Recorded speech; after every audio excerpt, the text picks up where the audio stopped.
Ken Sagopi, seri 41, Resi Druwoso Sang Pengelana.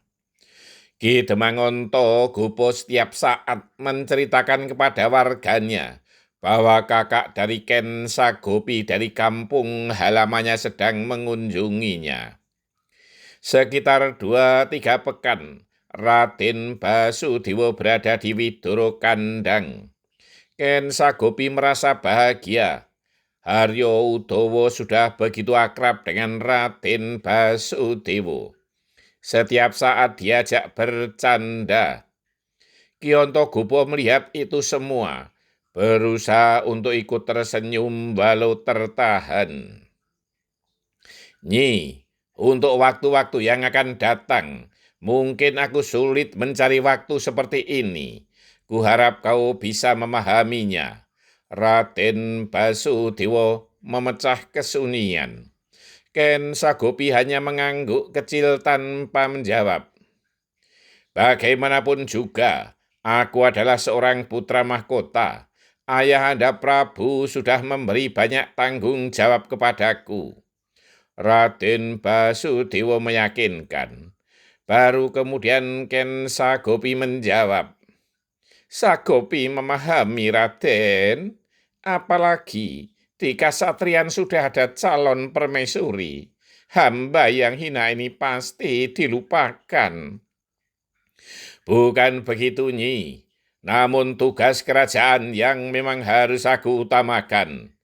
Dalih Raden Basudewa. Berkata demikian Raden Basudewa sambil membelai rambut Ken Sagopi dan mengecup pipinya. Sedangkan Ken Sagopi menyambutnya dengan pelukan hangat. Aku takkan melupakanmu, Nyi. Kau adalah cinta pertamaku.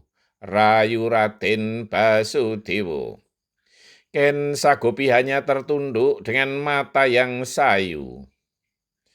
Malam nanti, aku harus kembali dan besok sebelum fajar menyingsing, aku harus sudah sampai di Keraton Manduro. Berkata Raden Basudewa. Ken Sagopi tidak menjawab, hanya pelukannya yang semakin erat. Nyi, 2 hari lagi adalah hari Somo Manis, hari Pasewakan Agung Keraton Manduro. Aku harus hadir. Dalih Raden Basudewa. Baiklah Raden, aku mengerti. Jawab Ken Sagopi datar. Sehabis waya sepi bocah, Raden Basudewa telah keluar dari kademangan Widoro Kandang. Dengan kuda yang tidak begitu besar, namun terlihat kuat.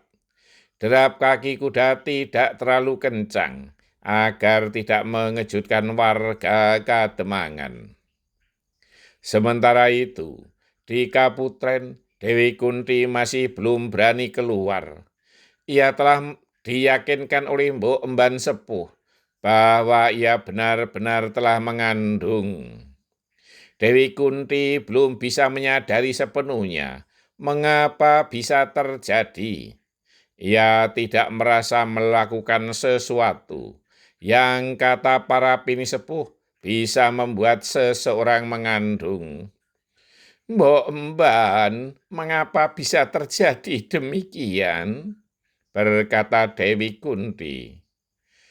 Yang si Mbok tahu hanya tentang kain kemben yang basah itu, Gusti Putri. Jawab Mbok Emban.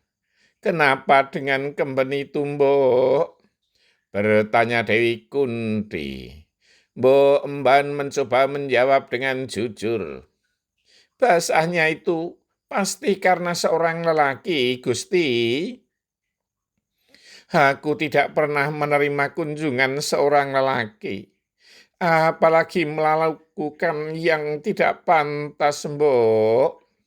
Jawab Dewi Kunti yang memang tidak menyadari sepenuhnya apa yang diperbuat oleh Bathara Surya beberapa waktu yang lalu.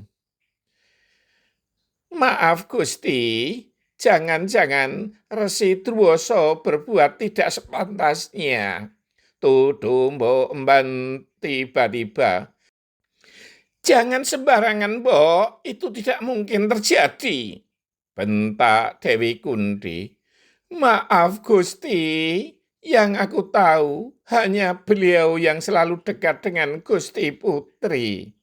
Dalih Mbok Emban, tidak, berkata Dewi Kunti keras. Belum pernah Dewi Kunti berkata sekeras itu. Mbok Emban pun bingung karena memang tidak mengetahui peristiwa kehadiran Bathara Surya di Kaputren. Sebelum fajar menyingsing, Raden Basudewa telah sampai di Kasatriyan. Ia memang ingin membuat kejutan kepada sang istri Dewi Mahindra. Setelah bersih diri, ia dengan berjingkat masuk ke kamar pribadinya, di mana sang istri masih tertidur dengan nyenyak. Ia langsung berbaring terlentang bertelanjang dada di sampingnya. Sejenak kemudian terdengar jeritan Dewi Mahindra yang mengejutkan seisi Kaputren. Tolong, tolong, tolong. Bersambung. Tindakan iseng kadang bisa menimbulkan masalah.